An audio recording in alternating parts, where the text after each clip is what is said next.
Ay, naputol pa. Sayang. Ito, pwede ko yung pamigay. Ito na ang aming luya. Yan. 1 year. So, Lilipat na lang ulit. maliliit yung ano, Kasi pero siya, maamoy. oo. Ang bango. Yan na. Magtatanim ulit ako ng panibago. Meron na tayong na-harvest na luya. Mayroon pa doon sa kabila. Pwede na rin ito harvestin siguro yung iba. Tapos itamnan ko na lang ulit sa kabilang linya. Yan. O yan, may luya na tayong pwedeng ilaga, pwedeng igisa. Iripat ko na lang. Maliliit pa yung ibang ano. Ito, pwede na to. Kasi nga ano yan, ecologist. Yes. Walang ano yan, pataba. Oo. Normal na ano. Ugasan ko na lang. Yan, pwedeng pamigay ka kay Chakurin yung iba. Ayan.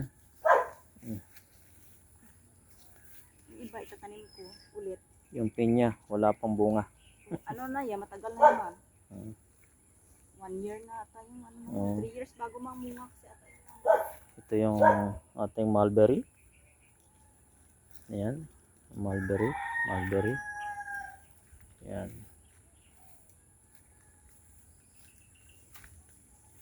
Tapos, ano pa ba yung mga ano dito? Lemongrass. Ito, lemongrass din. Madami na siyang lemongrass. Yan.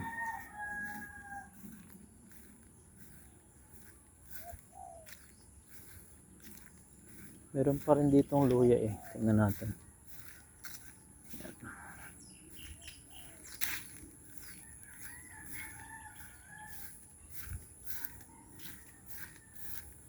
Yan, lemongrass din. Ito.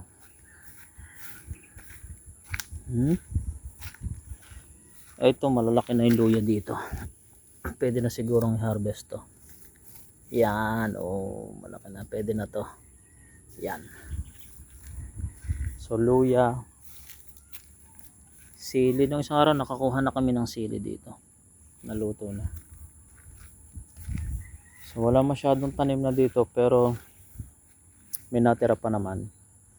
Yan.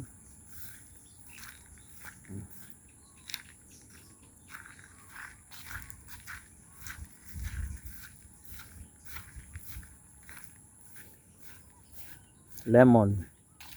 Ito, katatanim lang namin to ng lemon. Inilipat na namin. So, gumanda na yung dahon niya. Yan. Yan. Maulan ngayon. Medyo pumapatak ng ulan. Kaya makulimlim. Yan. So,